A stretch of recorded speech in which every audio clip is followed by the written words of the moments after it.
원론에 관련된 중요 용어에 대해서 설명을 드리겠습니다. 이건 꼭 기억하셔야 될 내용들인데요. 번역은 조금씩 상이합니다만은 욕구, 욕망, 수요, 제품, 교환, 거래 각각의 용어에 대해서 여러분들이 반드시 숙지를 해야 됩니다. 먼저 니즈라는 욕구, 다른 책에서는 원초적 욕구라고 또 번역을 합니다. 여기에서는 그냥 욕구라고 되어 있는데요. 욕구라는 것은 인간이면 누구나 똑같이 느끼는 결핍감의 상태, 이걸 니즈라고 합니다.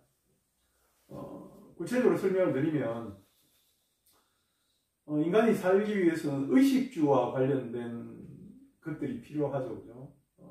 그 외에도 편안함이라든지 안전함, 그 외에 생리적 요구감, 그리고 소속, 애정, 사회적 욕구, 이런 것들이 다 욕구인데, 물을 안 마시면 목이 마르다. 이것은 니즈입니다. 밥을 먹지 않으면 배가 고프다. 이 자체는 욕구죠. 니즈라고 하죠. 그런데 이제 구체적인 개념으로 가서 원처라는 개념이 있어요. 마케팅에서 원처. 번역은 여기서는 욕망이라고 되어 있는데 다른 책에서는 구체적 욕구라고 합니다. 구체적 욕구. 예를 들면 목이 마르는데 목이 마른 것을 느꼈을 때 어떤 사람은 바로 콜라가 마시고 싶다. 또는 포카리 스웨트를 마시고 싶다. 배고픔일 때 햄버거를 먹고 싶다. 비빔밥을 먹고 싶다. 갈비탕. 이런 것들은 다 원처라고 하겠죠. 즉 기업의 마케팅 활동에 의해서 생성된 욕구가 원처입니다. 그러니까 기본적인 욕구, 근본적인 욕구인 니즈는 기업이 어떻게 욕구를 불러일으키거나 이렇게는 할 수 없습니다. 하지만 원처의 개념, 그러니까 코카콜라라든지 칠성사이다라든지 아니면 포카리 스웨트, 햄버거, 아니면 치킨, 비빔밥, 칼국수, 이런 예를 들면 구체적인 형태의 결핍감, 이것은 기업의 마케팅 활동 노력에 의해서 얼마든지 만들어질 수 있는 욕구입니다. 예를 들면 문화와 개성에 의해서 형성된 욕구를 충족시키기 위한 형태로서 발리 섬에서는 배고플 때는 망고나 새끼 돼지, 콩 이런 걸 찾는다면 미국에서는 햄버거, 프렌치 프라이, 콜라 이런 것들 이렇게 다르죠. 그죠? 해결하는 상태가 다릅니다. 원하는 것이 다릅니다. 이런 것들이 니즈와 원처의 근본적인 차이라고 말씀을 드릴 수 있겠고, 그 다음에 이제 나타나는 용어 중에 하나가 수요입니다. 디맨드죠. 디맨드. 수요라는 것은 그 기업이 제공하는 공급과 대치되는 점에서 나타나는 겁니다. 반드시 수요가 있는 게 아니고요. 욕구가 있다 하더라도 그 욕구를 충족시킬 수 있는 능력이 없다면 수요로는 변환되지 않습니다. 예를 들어서 페라리나 포르쉐나 고급 스포츠 승용차에 대한 욕구가 존재하지만 예를 들어서 나이가 어리다든지 경제적인 능력이 안 된다면 그 욕구를 구체적으로 자기 것으로 만들 수가 없겠죠. 즉 수요가 일어나려면 경제적인 금액에 대한 충분 조건이 있어야 됩니다. 즉 지불할 수 있는 금액에 대한 가장 큰 만족을 주는 제품을 선택할 수 있는 요거, 즉 욕망이 구매력을 수반을 할 때 그게 수요가 됩니다. 그러니까 수요 창출도 중요하지만 표적 소비자층의 경제적인 수준에 맞춰서 가격 결정을 할 때 이 수요 개념이 상당히 중요한 관점으로 작용을 합니다. 그리고 다음 볼 수 있는 게 프로덕트입니다. 프로덕트는 앞서 그 교환의 대상이 되는 것이죠. 그러니까 여기서는 이제 포피라는 마케팅 믹스의 개념에 맞추기 위해서 프로덕트라는데, 엄밀하게 말하면 기업이 소비자에게 줄 수 있는 것, 제공할 수 있는 것, OFFERINGS, 오프닝스라고 이야기하겠죠. 뭐 구체적으로 이야기하면 제공물입니다. 즉 인간의 욕구나 욕망을 충족시켜 줄 수 있는 것은 모두 프로덕트, 즉 오프닝스라고 이야기합니다. 즉 재화, 서비스, 장소, 조직, 활동, 아이디어를 모두 포함하는 것. 즉 교환의 대상이 되는 모든 것. 즉 기업이 그것을 제공함으로써 이윤을 얻을 수 있는 모든 것들은 다 프로덕트의 개념, 오프닝스의 개념에 적합하다고 볼 수 있겠죠. 그래서 이런 제공물이라는 개념도 중요하고요. 그 다음에 이제 마케팅에서 또 상당히 중요한 개념 중에 하나가 익스체인지입니다. 교환입니다. 즉 자발적 교환이죠.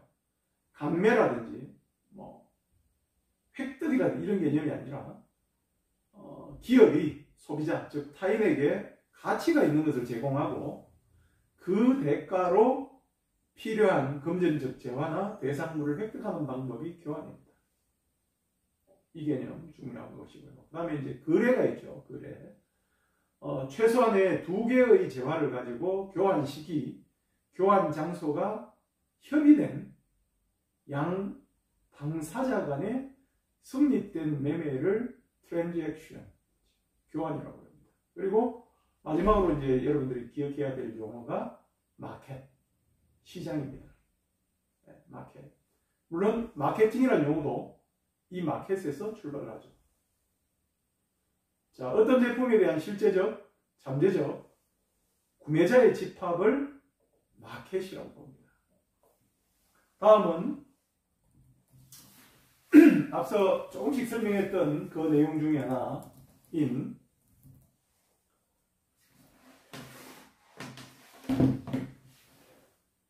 안 넘어갑니다, 이게. 좀 전에 설명드렸던 그 용어들이 이겁니다.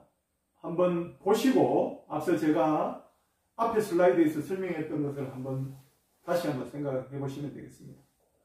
자, 그 다음으로 설명드릴 것이, 즉 마케팅 원론 수업에서 중요한 개념 중에 하나가 이제 마케팅 관리입니다.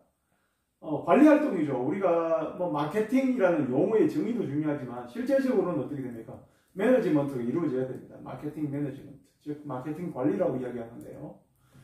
앞서 이야기했던 마케팅 활동을 계획하고 집행하고 그 결과를 통제하는 과정 전체를 마케팅 매니지먼트라고 이야기합니다.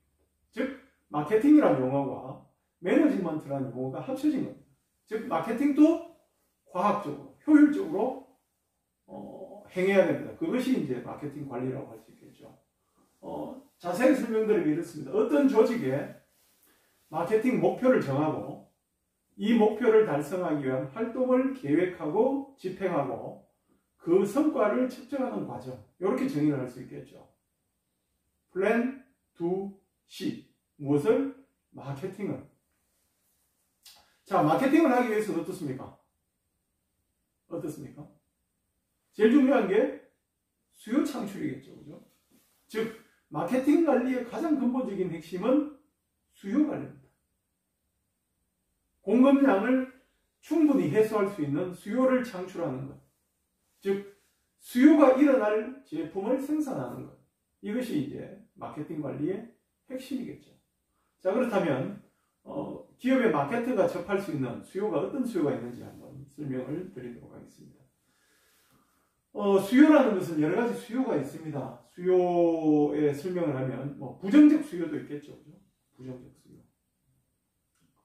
그리고 수요 자체가 없는 무수요가 있습니다. 잠재되어 있는 수요가 있죠. 그리고 과거에는 수요가 많았지만 수요가 줄어드는 것도 있을 수 있고, 불규칙적 수요가 있겠죠. 계절적으로. 그리고 여기 이제 노란색이 완전 수요입니다. 완전한 수요. 완전 수요도 있습니다. 완전 수요 같은 경우는 더 이상 뭐 나무랄 데가 없습니다. 현 수요를 유지를 위해서 노력하면 되고요. 그리고 과잉 수요가 있습니다. 그리고 마지막으로 불건전 수요 등등의 8가지의 수요 내용이 있는데요. 이 수요 유형에 맞춰서 기업들이 마케팅 관리에 있어서 전략을 조정할 필요가 있습니다.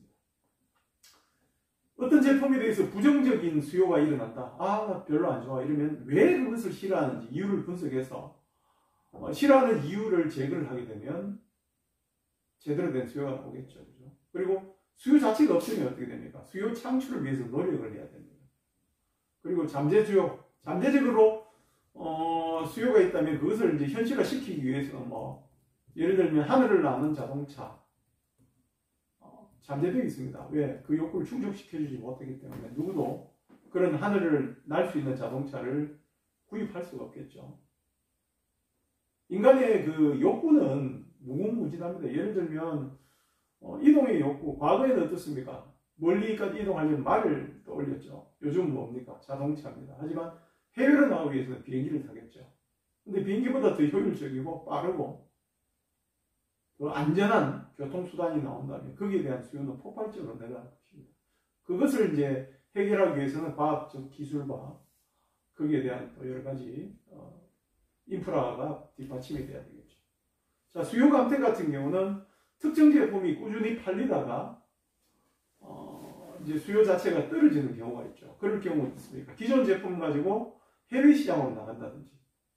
예를 들면 우리나라 같은 경우에 예전에 출시됐던 과거 자동차들이 중고차로서 폐차 직전의 차들이 전부 다 이제 해외로 저개발 국가에 수출되는 경우, 이 같은 경우는 이제 시장 개척을 통해서 자동차를 판매하는 경우가 될 수 있겠고요. 그 다음에 요즘 뭐 수소 자동차 같은 경우도 이제 내연기관 자동차들이 공해 배출 규제 이런 것 때문에 이제 새로운 제품 형태로 트렌드를 바꾸는 겁니다. 수소를 에너지원으로 사는 것들, 이것들 이제 신제품 개발의 범죄 되겠죠. 그리고 불규칙 수요 같은 경우는 예를 들면 뭐 하절기의 수요가 확 늘어났다가 동절기 되는 수요가 줄어드는 경우도 있습니다. 그럴 경우에는 차별적 가격으로 방법을 조절할 수 있겠죠. 그리고 이제 과잉 수요 같은 경우는 수요 자체를 줄이는 방법, 이런 것들이 이제 디마케팅 쪽이고, 불건전 수요는 사회적 호소, 가격 인상 등으로 수요를 줄여야 되겠죠. 예를 들면 뭐 담배 같은 경우는 어찌 보면 건강에 나쁘니까 이런 걸 줄일 수 있는 방법. 그래서 공익 광고에 금연 광고들 하는 것들도 불건전 수요에 대한 반응이라고 할 수 있습니다. 이런 형태의 수요 유형이 있습니다. 자, 그리고 앞서 이제 조금씩 이제 중복이 됩니다만은 마케팅 관리 과정, 이제 마케팅 관리를 이야기합니다. 과정은 이렇습니다. 시장 분석이 제일 중요합니다. 저 시장은 어떻게 됩니까?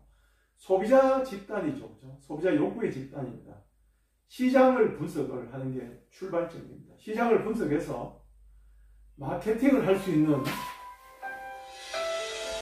끈을. 자, 구체적인 용어에 대해서 설명이 끝났고요. 다음은 이제 마케팅 관리 과정에 대해서 설명을 드리겠습니다. 마케팅 관리 과정, 마케팅 관리 계속 이야기를 했는데요. 마케팅 관리라는 것은 마케팅 플러스 매니지먼트입니다. 마케팅도 어떻게 됩니까? 관리를 해야 되겠죠. 경영을 해야 됩니다. 그 내용인데, 이 관리 과정은 제일 먼저 시장 분석을 통해서 출발을 합니다. 시장이라는 것은 소비자의 집단입니다. 즉 수요가 일어날 가능성이 있는 집단, 어떤 집단에 어떤 수요가 있을까? 예를 들면 뭐 성별로 나뉘면 남녀 구분해서 요구하는 게 다르죠. 그죠? 여성용품, 남성용품. 면도기 같은 여성이 필요할 경우가 거의 없지 않겠습니까? 자, 그렇기 때문에 면도기 같은 경우는 남성 시장을 연령대별로 분석을 해서 그 시장 속에서 마케팅할 만한, 즉 수익을 창출할 만한 또는 새로운 제품을 제공할 만한 기회가 있으면 어떻게 됩니까? 기회가 있으면 그 시장을 제대로 조사를 합니다. 조사를 해서 그 조사 결과를 가지고 우리의 마케팅 노력을 집중할 수 있는 목표 시장, 즉 타겟입니다. 타겟을 선정을 하고 그 타겟이 된 시장에서 마케팅 전략을 수립합니다. 전략은 이거죠, 그죠? 스트래티지, 경쟁에서 이기는 겁니다. 우리만 그 시장을 목적으로 하는 게 아니라 우리 기업을 제외한 다른 기업들도 그 시장을 공략하기 위해서 노력하기 때문에 경쟁에서 이긴다는 전략적 사고가 필요합니다. 그래서 마케팅 전략을 수립을 하고, 마케팅 전략을 수립한 이후에 이 마케팅 전략을 집행하기 위한 구체적인 형태의 마케팅 프로그램을 작성합니다. 예를 들면 제품의 형태, 옵션, 그 다음에 제품의 성능, 또는 뭐 하이 퀄리티 제품, 아니 고급형 제품 등의 여러 가지 내용도 있을 수 있고요. 그죠? 가격도 어떻습니까? 기본 제품의 가격은 뭐 적당한 가격에 결정을 하지만 거기에서 추가 옵션을 할 경우에 가격 변동폭을 키운다든지 아니면 업그레이드 된 제품을 살 경우에는 가격 전략을 달리한다든지 뭐 이런 것들도 달라질 것이고, 그죠? 유통 채널 역시도 어떻게 됩니까? 똑같은 형태의 유통 채널이 다르겠죠. 삼성전자 같은 경우도 동일한 형태의 디자인 제품을 내용 특성을 달리해서 백화점 전용 제품이고요, 디지털 플라자 제품, 그 다음에 하이마트 전용 제품, 대형마트 전용 제품, 또는 심지어 인터넷 판매 제품 등등으로 경로 구성 간의 경로 갈등을 줄이기 위해서 제품의 구색을 조금씩 달리합니다. 가격도 다르게 하고요. 그래서 유통 경로 전략과 가격 전략, 제품 전략 이런 것들이 구체적인 마케팅 프로그램이라고 볼 수 있습니다. 그리고 그 이후 어떻게 됩니까? 프로그램된 마케팅 활동을 실시합니다. 실행합니다. 실행하고 그 다음에 최종적으로 그 성과인 결과를 통제하는 일련의 활동을 마케팅 관리 과정입니다. 우리가 앞서 경영이라는 것은 계획을 세우고 실행하고 통제하는 플랜 2C, PDS 과정을 좀 구체적으로 구체화시켰던 것이라고 볼 수 있겠습니다. 플래닝, 오가나이징, 디렉팅, 컨트롤링. 이 모든 것을 어떤 관점에서? 마케팅의 관점에서 하는 것이 마케팅 관리 과정이라고 이해를 하시면 되겠습니다. 자, 다음 슬라이드 설명드리겠습니다. 앞서 마케팅 기회 분석이죠, 그죠? 기회를 분석하는 것은 어떻게 됩니까? 그냥 가만히 앉아서 기회를 분석할 수 없습니다. 즉, 시장성이 있는지, 수요가 있는지, 어떤 제품을 만들어서 팔아야 되는지를 알 수가 없습니다. 이 모든 것들은 어떻습니까? 정보 수집을 통해서, 그리고 수집된 정보를 분석함을 통해서 마케팅 기회를 찾아낼 수가 있습니다. 즉, 마케팅 기회 분석은 정보 수집과 분석입니다. 자, 자세히 설명을 드리면, 뭐 기업에서는 일반적인 뭐 중견기업 이상의 기업들에서는 MIS라고, 즉 마케팅 정보 시스템이라는 체계를 구축하고 있습니다. 즉 무슨 이야기냐면 마케팅 관리자, 마케터가 마케팅 활동에 대한 계획, 실행, 통제를 보다 효율적으로 수행하기 위해 사용될 수 있도록 이와 관련된 정보를 즉시에 수집, 분류, 분석, 평가, 배포하려고 기획, 설계된 지속적이며 상호작용하는 사람과 설비 및 절차로 구성되어 있는 구조가 마케팅 정보 시스템입니다. 이런 정보 시스템을 통해서 소비자 트렌드에 대한 욕구의 변화 이런 것들을 수집을 합니다. 하나의 구축된 시스템 체계가 있다는 거죠. 그렇지 않으면 어떻게 됩니까? 전문 리서치 기업에다가 외주를 줘서 획득하는 경우도 있습니다. 그렇지만 이제 특정 기업에 외주를 주게 되면 기업의 기밀이라든지 기업의 그 노하우 같은 게 유출될 가능성이 있기 때문에 대부분의 이제 마케팅 정보 시스템은 기업 내부의 하나의 부서로서 역할을 하고 있는 실정입니다. 자, 그 다음 나올 수 있는 게 이제 구체적인 형태의 조사입니다. 조사라는 것은 수집된 정보를 이용하여 소비자, 고객, 공중 등과 마케팅 담당자를 연결하는 기능. 그러니까 어떻게 보면 뭡니까? 소비자 욕구를 찾아내는 거기 때문에 상당히 중요한 역할을 하는 거죠. 그죠? 이 마케팅 조사를 통해서 뭘 합니까? 정보를 얻죠. 어떤 정보입니까? 마케팅 기회와 위협, 마케팅 활동을 수정하고 평가하며 마케팅 성과를 측정하고 마케팅 관리 과정의 이해를 돕기 위해 사용되는 정보를 수집을 해야 됩니다. 이게 이제 조사를 통해서 이루어지는 겁니다. 예를 들면 마케팅 조사는 이런 영역에서 이루어지죠. 판매량, 단순히 판매량, 그리고 시장 점유율 분석뿐만 아니라 사회적 가치관, 그러니까 10대, 20대의 그 젊은 연령층의 소비 행태라든지 가치가 다르죠, 그죠? 심지어는 법적 제재를 수반하는 국가 정책까지. 자, 수요 창출을 위한 국가 정책 어떤 게 있습니까? 수소차를 구입할 경우에는 지방자치단체의 보조금, 그 다음에 이제 정부 국가기관의 보조금을 한 3,400만 원까지 지원하는 그런 경우도 정책입니다. 그렇기 때문에 이제 수소 산업이 활발하게 이루어질 수 있겠죠. 이런 정책까지도 다 포함해서 정보를 수집해야 됩니다. 그래서 자세히 설명을 드리면 일반적으로 10가지의 이제 활동 영역이 있습니다. 즉 시장 잠재 수요의 측정, 시장 점유율 분석, 시장 특성의 발견, 그 다음에 이제 판매 분석, 기업 추세 연구, 단기 예측, 장기 예측, 경쟁 제품 연구, 마케팅 경쟁 시스템 연구 및 가격 연구까지 막 나가는 10가지 활동 영역에서 마케팅 조사가 이루어지고 있습니다. 자, 지금 이제 마케팅 조사라는 것은 앞서 이야기했다시피 소비자의 욕구를 충족시켜 줄 수 있는 제품을 만들기 위한 선행 조건입니다. 자, 조사 과정은 이렇게 이루어집니다. 조사 과정. 또 이게 좀 이야기하니까 자꾸 여러 가지 이야기를 하시다 보니까 여러분들이 이제 집중을 하지 않으면 좀 헷갈릴 수도 있는데, 마케팅 조사는 어떤 과정을 통해서 이루어지냐는 이야기입니다. 아까 앞서 이야기하는 마케팅 관리 과정과는 다른 이야기입니다. 그죠? 마케팅 관리 과정에 마케팅 조사가 있고, 여기서는 마케팅 조사의 과정은 그러면 어떻게 이루어지냐, 그 이야기입니다. 자, 마케팅 조사의 과정은 문제와 조사 목적을 설정합니다. 자, 우리가 당면한 문제가 어떤 게지? 예를 들어서 갑자기 잘 팔리던 제품이 더 이상 팔리질 않아요. 자, 무슨 문제가 있을까? 쉽게 설명을 드리겠습니다. 예전에 쌍용 자동차 코란도라는 집차가 잘 팔렸죠, 그죠? 그러다 어떻게 됩니까?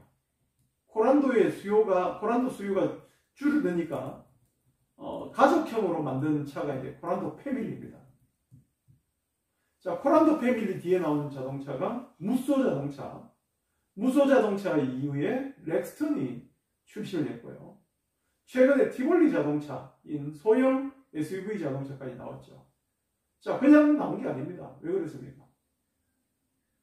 소비자의 욕구의 변화와 더불어서 코란도 패밀리까지는 어땠습니까? 거의 집이나 SUV 자동차 시장에서는 쌍용 자동차 독보적이었죠. 그러던 상태에서 현대 자동차, 즉 현대전공에서 갤로프를 출시합니다. 물론 독자 기술이 없다 보니까 일본의 미쯔비시의 파제로 자동차의 원 모델, 그러니까 일본 시장에서 이미 단종된 모델을 현대자동차가 그 차의 설계를 라이센스로 들여옵니다. 그렇게 해서 이제 물론 국내 자동차 시장이 그때까지만 하더라도 발전되지 않았기 때문에 수입을 통제하고 해외 자동차 수입을 통제했기 때문에 가능했던 일인데, 좀 철진한 이미 단종된 파제로를 가져와서 갤로프를 출시를 합니다. 근데 갤로프라는 차가 선풍적인 인기를 끌었죠. 물론 광고를 통해서 좀 과장된 광고도 있습니다. 그러다 보니까 어떻게 됩니까? 코란도 패밀리 판매가 급감해버렸죠. 급감을 해버리니까 이제 어쩔 수 없이 신차 개발 프로젝트에 들어갑니다. 쌍용 자동차 같은 경우는 엔진 쪽으로 독자 기술이 없다 보니까 조금 내구성 있고 힘 있는 SUV 승용차를 만들기 위해서 벤츠 엔진을 수입을 해서 쌍용 자동차의 설계를 통해서 만든 게 무쏘입니다. 무쏘 자동차. 자, 그렇게 해서 이제 어떻게 돼? 갤로퍼가 나오니까 무쏘가 등장하고, 무쏘가 잘 팔리니까 어떻게 됩니까? 현대자동차도 갤로퍼만으로 안 되니까 테라칸을 출시를 하고, 이런 식으로 치고받고 계속 가는 거죠. 그렇기 때문에 이제 문제가 있으면 뭐가 문제인지를 알기 위해서 문제와 조사 목적을 설정을 합니다. 그리고 어떻게 됩니까? 조사 목적을 설정하면 구체적인 어떤 정보를 수집해야 될 것인지에 관련된 조사 계획을 수립을 하고, 그 다음에 조사 계획의 집행 이후에 수집된 자료를 분석을 합니다. 분석을 해서 최종적으로 어떻게 됩니까? 조사 결과의 해석과 보고. 누구한테 보고를 합니까?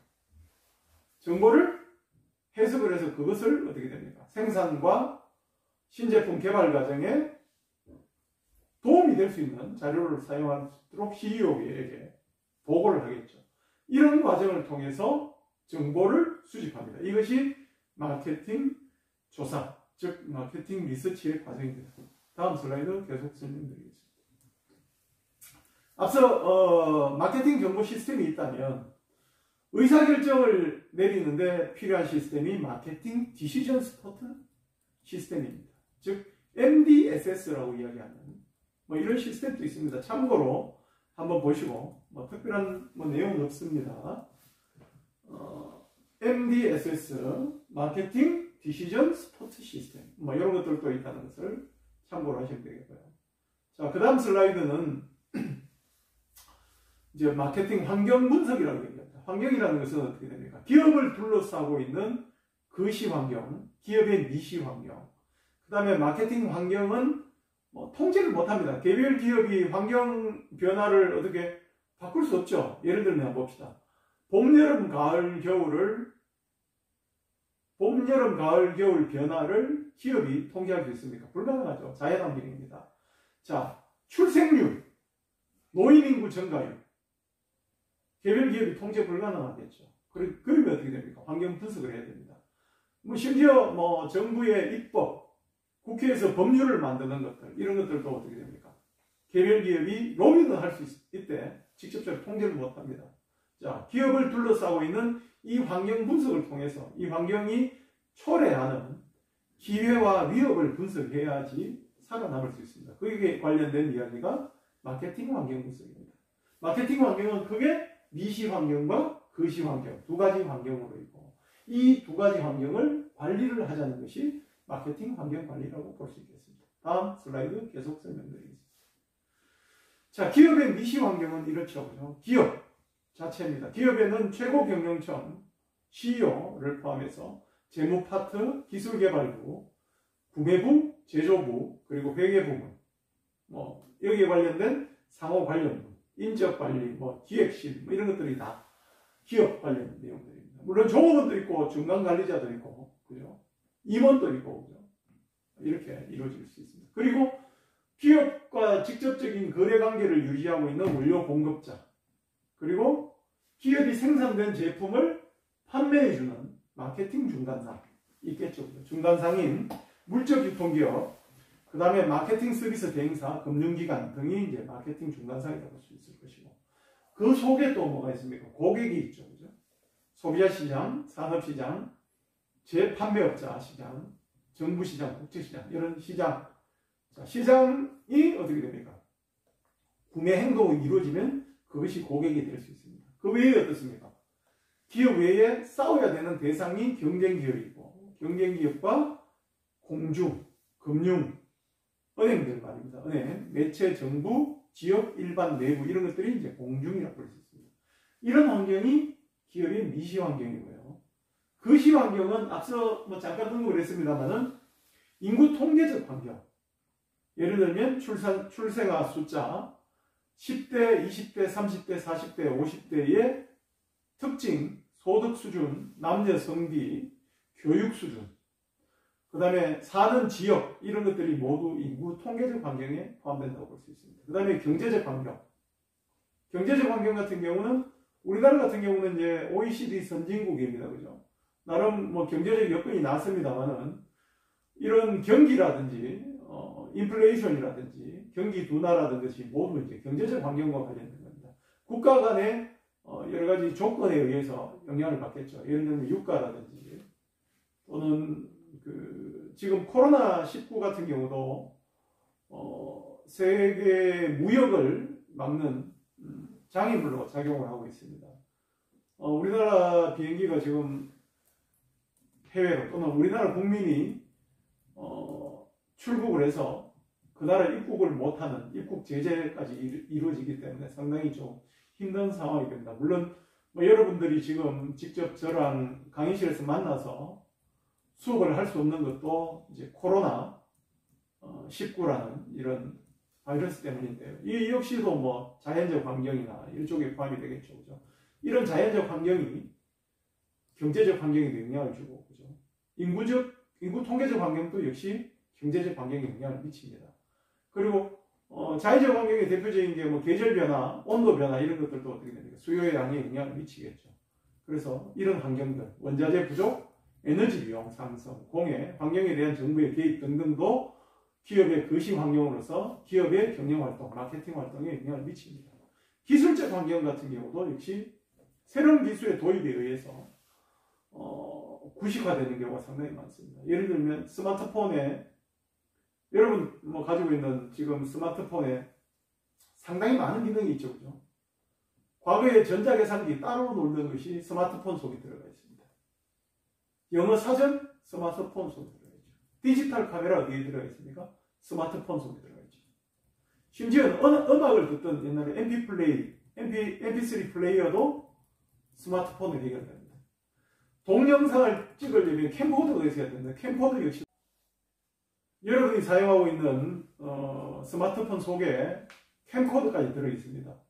자, 이런 것을 가능하게 한 것이 새로운 기술이겠죠. 새로운 기술에 의해서 집적된 그런 기술력으로 손바닥 속에, 폰 속에 모든 기능들을 할 수 있습니다. 이런 것들이 이제 신기술이고, 이 신기술을 구체적인 제품화 시킬 수 있는 그 능력 역시 마케팅 능력이라고 할 수 있겠습니다. 제가 여러분들하고 강의하는 이 장면들도 지금 스마트폰으로 녹화를 하고 있습니다. 예전 같으면 방송 장비도 필요해야 됐겠지만 갤럭시 특정 제품 브랜드를 이야기해서 뭐 좀 그렇습니다만은 갤럭시 S10을 가지고 지금 동영상 강의를 녹화하는 중입니다. 이 모든 것을 가능한 것이 기술이겠죠. 기술적 환경입니다. 기술적 환경이 변화됨으로써 지금 5G 세상도 열리고 있죠. 그렇게 됨으로써 기존 기술로 이루어졌던 단말기들은 이제 부식이 되어버리고 더 이상 찾지 않는 이렇게 바뀌어지는 상황입니다. 그리고 정치 법률적 환경 역시도 기업의 마케팅 활동에 영향을 미칩니다. 최근 그 타다금지법이 국회를 통과를 했습니다. 혁신적인 그 운송수단이었다고 이야기하는 타다. 택시업계의 반발로 인해서 타다를 금지하는 법을 만들었습니다.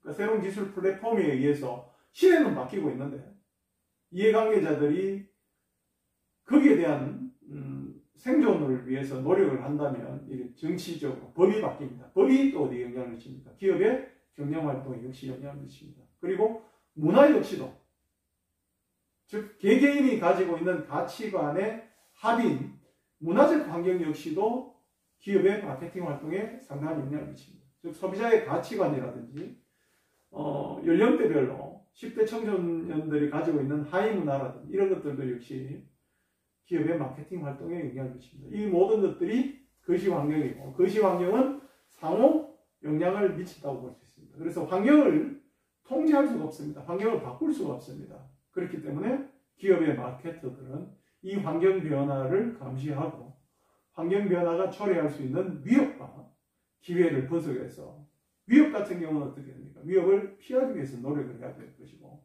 기회를 발견하면 그 기회를 효과적으로, 효율적으로 활용을 해서 시장을 공략하는 그런 마케팅 전략을 짜나가야 되겠습니다.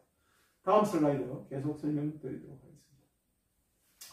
자, 앞서 마케팅 환경에 1, 2가 이제 거시 미시고 세 번째가 마케팅 환경 관리입니다. 자, 좀 전에도 이야기했습니다만 기업은 마케팅 환경을 통제할 수 없습니다. 개별 기업이 환경을 바꿀 수가 없습니다. 그렇기 때문에 어떻게 됩니까? 환경을 분석하고 환경 변화가 제공하는 기회를 이용하고 환경 변화의 위협을 피할 수 있는 전략을 수립을 해야 됩니다. 따라서 환경 탐색과 환경 분석을 위한 효과적인 관리가 기업에게 요구가 됩니다. 즉 기업의 규모, 환경 요인의 변화율, 상품의 위험, 경쟁의 강도, 산업에서 혁신의 중요성, 경영자의 철학을 토대로 환경 관리의 조직의 규모와 방법을 결정하게 됩니다. 그래서 큰 기업들 같은 경우는 이것을 전담하는 부서를 만들 수 있겠죠. 하지만 작은 기업들 같은 경우는 어떻게 됩니까? 경영자가 독자적으로 판단할 수밖에 없는 그런 상황도 초래될 수 있습니다. 환경관리는 대처하는 겁니다. 대처하는 것이라고 볼 수 있겠습니다. 다음 슬라이드 계속 설명드리겠습니다. 자, 이제 기업의 환경에 대한 이야기는 다 끝났고요. 이제 앞서 마케팅 개념에서 제일 중요한 개념이 소비자입니다. 그죠? 소비자 욕구입니다. 소비자 욕구를 알 수 있는 방법은 소비자 행동을 분석하면서 알게 되겠죠. 그래서 소비자 행동 분석에 대한 설명을 드립니다. 여기에서는 이제 세 가지 이야기를 할 건데요. 첫 번째, 소비자가 누구냐? 소비자에 대한 정의. 두 번째, 소비자 행동의 특성. 그리고 세 번째, 소비자 행동의 참여 유형 등에 대해서 설명을 드리도록 하겠습니다. 자, 소비자 행동 분석. 소비자 행동 분석을 왜 하느냐? 그 이유는 이겁니다. 마케팅 관리자, 즉 마케터는 시장에서 새로운 기회를 확인하고 제공하고 있는 기존 상표의 강점과 약점을 평가하며 소비자들로 하여금 구매하도록 영향을 미치는 마케팅 전략을 수립함으로써 예정된 과업을 수행합니다. 즉 이런 과정을 통해서 어떻게 됩니까? 수익을 창출하겠죠. 이윤을 창출합니다. 그래서 이를 위해서 소비자 행동에 영향을 미치는 요인인 소비자의 욕구, 지각, 태도 및 의도에 대한 정보가 필요합니다. 그렇기 때문에 소비자 행동을 분석을 하는 것입니다. 이해되셨는지 모르겠습니다. 다음 슬라이드 계속 설명드리겠습니다. 자, 소비자가 하는 개념은 상당히 넓습니다. 소비하는 사람, 컨슈머라고 하죠. 그죠? 자, 구체적으로 기업의 재화나 서비스를 구매할 의사가 있거나 구매하는 개인, 가게 또는 생산이나 재판매를 위해서 구매하는 기업, 정부, 외국 등을 모두 포함합니다. 상당히 넓은 개념의 소비자이겠죠. 그죠? 자, 그렇기 때문에 소비자가 누구며 또한 언제, 어디서, 어떻게, 어떤 경로를 통해서 제품을 구입하는가를 안다면 기업은 제품, 가격, 촉진, 유통 등의 마케팅 활동을 효과적이며 체계적으로 수행할 수 있습니다. 자, 그렇기 때문에 소비자 행동 분석은 상당히 중요한 필수적인 것이라고 할 수 있겠죠. 자, 계속해서 소비자 행동에 대한 정의를 말씀드리겠습니다. 소비자 행동이라는 것은 개인 또는 집단이 환경적 요인의 제약 속에서 그들의 욕구를 만족시키기 위하여 경제적 재화나 서비스를 구입하고 사용하는데 직접적으로 관련된 행동입니다.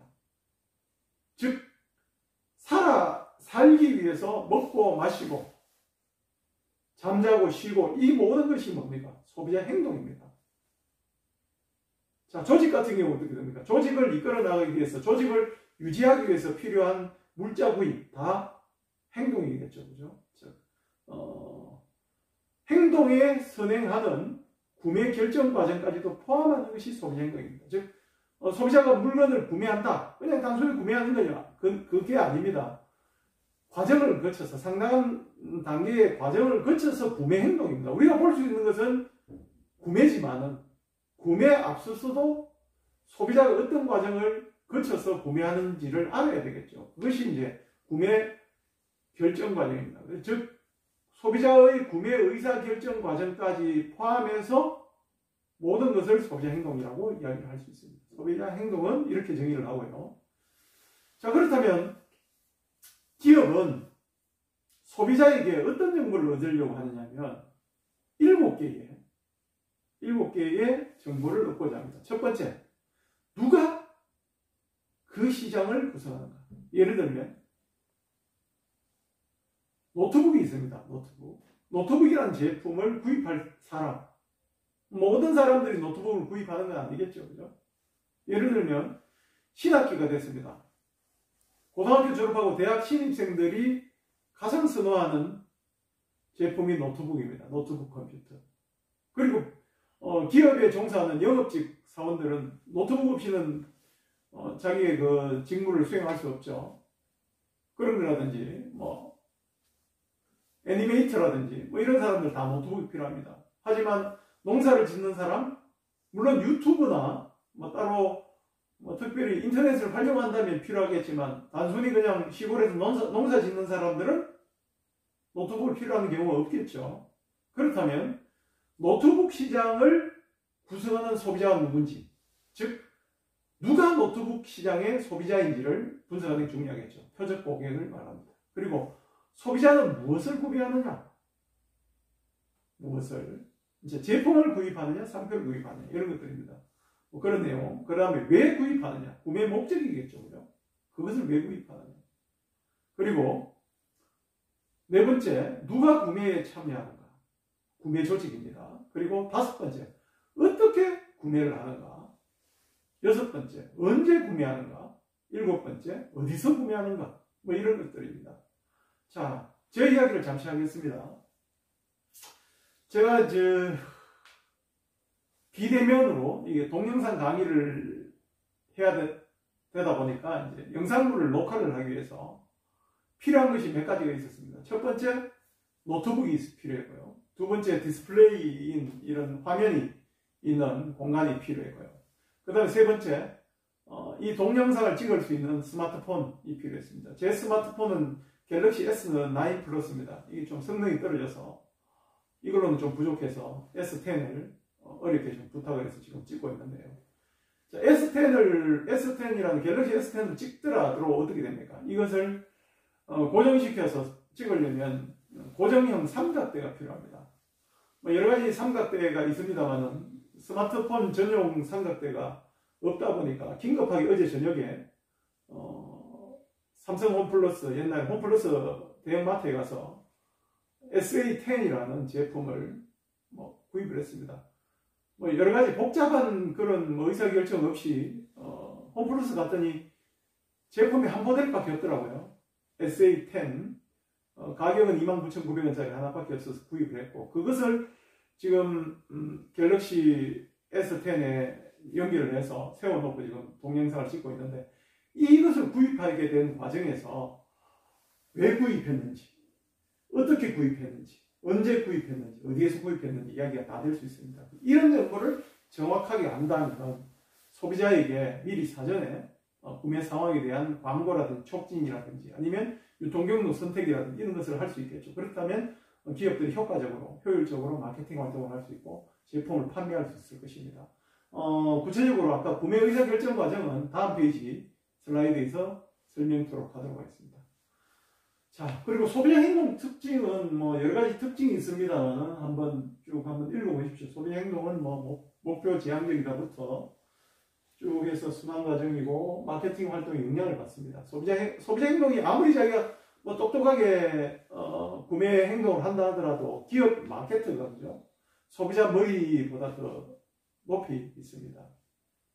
소비자가 아무리 뭐 합리적으로 한다 하더라도 마케팅 활동, 판매 촉진 활동이라든지 예를 들면 뭐 편의점에 2+1 특정 제품을 2개 구입하면 한 개 더 공짜로 준다든지 이런 걸 하게 되면 같은 뭐 커피라도 경쟁 제품 팔리지 않습니다. 그 제품을 선호하는 경우가 있습니다. 그리고 소비자는 합리적인 것을 지향한다. 뭐 이거 한번 쭉 읽어보시고요.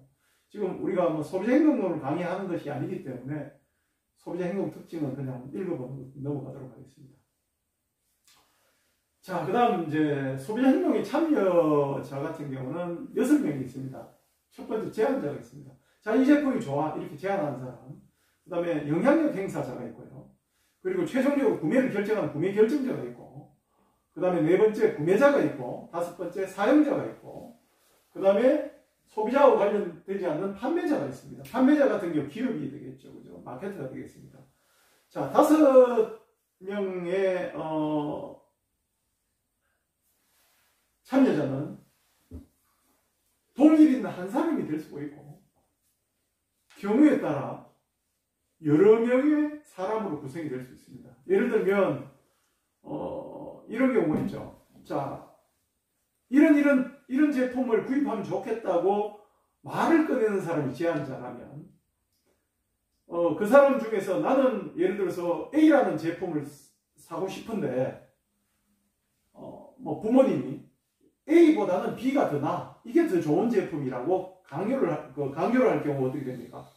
그 사람의 영향을 받아서 A 제품에 대한 선호보다는 B 제품으로 구매가 바뀔 수가 있죠. 그런 형태로 가진 사람이 이제 영향력 행사자고, 그리고 제품을 구매하는 사람, 구매 결정은 예를 들어서 아버지가 하더라도 구매는 아들이 할 경우가 있습니다. 그죠? 그러면 구매자와 구매 결정자가 동일인이 아닐 경우도 있고, 예를 들어서 아들이 구입을 하더라도 딸이 그 제품을 사용할 경우가 있겠죠. 그래서 구매자와 사용자 다 다릅니다. 예를 들면 남성용 네이, 속네이 같은 경우는 저도 뭐 네이 팬티 런닝 입고 있습니다만 제가 구입하는 경우는 없습니다. 사용은 제가 하고 있지만 네이의 구입은 저희 아내가 구입하거든요. 아내가 어떻게 됩니까? 구매 결정자이고 구매자지만 사용은 제가 합니다. 이해되시겠습니까? 그래서 소비자 행동에서는 다양한 형태의 참여자가 있기 때문에 광고를 할 때도 사용자를 대상으로 해야 되는 광고가 있는 제품이 있는가 하면 어떤 제품 같은 경우는 구매자에게 광고를 하는 경우도 있죠. 그래야 소비가 일어납니다. 그러니까 사용자가 좋아할 제품을 구매자가 구입하는 경우에는 같은 경우고, 예를 들면 뭐 선물 같은 경우도 어떻습니까? 선물을 산다. 사용자와 구매자가 다르죠. 그죠? 영향력 행사자도 다릅니다. 예를 들어서 여자친구에게 어떤 생일 선물을 한다. 본인이 직접 결정을 못하죠. 그죠? 연애 경험이 있는 친구를 통해서 친구가 야 이런 제품이 좋아. 여친한테 이걸 사주면 좋다고 제안을 할 수도 있고, 내 연애 경험에 의하면 이 제품을 사주니까 여자들이 좋아하더라. 이러면 영향력 행사자가 될 수 있을 것이고. 그죠? 그렇기 때문에 마케터들은 이런 소비자 행동의 참여 유형에 대해서 면밀한 분석과 직접된 데이터를 필요로 합니다. 이 데이터를 가지고 이제 마케팅을 해야 되기 때문에. 자, 이렇게 소비자 행동의 참여자를 설명을 드렸고, 다음에는 이제 소비자 행동의 참여 유형을 하나의 도표로, 물론 여러분들이 이제 소비자 행동론이라는 수업을 듣게 되겠습니다만, 소비자 행동론이라는 과목은 도표를 외우면 이게 핵심입니다. 이 위에 같은 경우는 영향 요인입니다. 소비자 개인의 구매 의사 결정 과정은 이 과정이고요. 영향을 미칩니다. 영향을 미치고 문제인식, 정보 탐색, 대안 평가, 구매 결정, 구매 후 평가 과정은 소비자의 구매 의사 결정 과정. 여기에 각각이 어떻게 됩니까? 기업의 마케팅 자극이 영향을 미칩니다. 제품 가격, 유통 촉진, 경쟁사의 마케팅 믹스, 전략 등 영향을 미치고, 결국 최종적으로 반응은 제품의 선택, 상품의 선택, 점포 선택, 구매 시기, 구매량 결정, 이런 것들입니다. 그래서 기업의 마케터들은 이 의사결정 과정을 제대로 한다면 문제인식 유발형 광고, 또는 정보 탐색에서 우위를 점하는 형태의 광고, 그 다음에 대안평가 과정에서 영향을 미치는 광고, 구매 결정 과정, 구매 후 평가 과정 등등에 대해서 영향을 미칠 수가 있겠죠. 그런 내용들을 이야기 드릴 수 있고, 예를 들면 하이마트 이야기를 하겠습니다. 하이마트 같은 경우 어떻습니까? 하이마트는 문제인식 과정은 아니고, 그죠? 전자제품을 구매할 때는 어디로 가요? 하이마트로 가요. 즉, 하이마트로 가면 뭐까지 다 이루어집니까? 정보 탐색 과정도 필요 없고, 바로 대안 평가를 할 수 있겠죠. 그죠? 하이마트 가면 골라보고 살 수 있으니까. 그래서 대안 평가까지 다 하고 나서 어디서 구매를? 하이마트에서 구매하더라고요. 그러니까 초창기에 하이마트 같은 경우는 1위 기업이 아니었죠. 그죠? 전자랜드가 전자제품 판매에서 1위 기업이었는데, 하이마트의 광고 컨셉으로 1위 기업으로 올라오는 그런 계기가 됐습니다. 그게 역시 이제 마케팅 자극입니다. 마케팅 자극을 통해서 효과적으로 어디에 어떤 점을 강조를 해야 되느냐, 그 광고 컨셉 가지고 성공을 했다고 볼 수 있겠죠. 전자제품을 살 때 하이마트로 가요. 이 한마디가 오늘날의 1위 기업인 하이마트를 만들었다고 해도 과언이 아닙니다. 자, 그 다음 설명을 드리도록 하겠습니다. 소비자 행동에 영향을 미치는 영향 요인은 앞서 슬라이드에 나와 있던 이 요인들입니다. 인구 통계적 요인, 사회문화적 요인, 개인 심리적 요인, 상황적 요인들입니다. 자, 봅시다. 영향 미치는 요인, 인구 통계적 요인, 사회문화적 요인, 개인 심리적 요인, 상황적 요인. 인구 통계적 요인은 연령, 성별, 소득 수준, 교육 수준, 그 다음에 직업, 뭐 이런 것들이 영향을 미치죠. 예를 들면, 연령에 따라 관심도가 다릅니다. 그리고 성별에 따라도 어떻게 됩니까? 상황 패턴과 선호도가 달라지겠죠. 그죠? 색깔도 다릅니다. 여성이 좋아하는 색깔, 남성이 좋아하는 색깔이 색상이 다르죠. 소득 수준 역시도 어떻게 됩니까? 구매력과 수요를 결정합니다. 가정의 소득은 동일한 제품을 하더라도 경차인 모닝을 구매한다든지 아니면 제네시스 G90을 구입할 수 있다든지 이게 달라집니다. 그리고 교육 수준 역시도 영향을 미치겠죠. 그죠? 교육은 개인의 기호, 가치관, 정보 처리 능력에도 상당히 영향을 미칩니다. 그리고 직업, 사회계층 파악에 영향 미치는 가장 안정적 요인입니다. 직업에 따라서도 어떻게 됩니까? 라이프 스타일이 조금씩 달라지겠죠. 그죠? 그리고 광고 매체에서도 취미생활, 쇼핑 패턴들도 영향을 미칩니다. 이런 것들이 인구 통계적 요인이고요. 그 다음에 사회문화적 요인, 여기까지 이야기하고 10분 쉬었다가 다시 하도록 하겠습니다.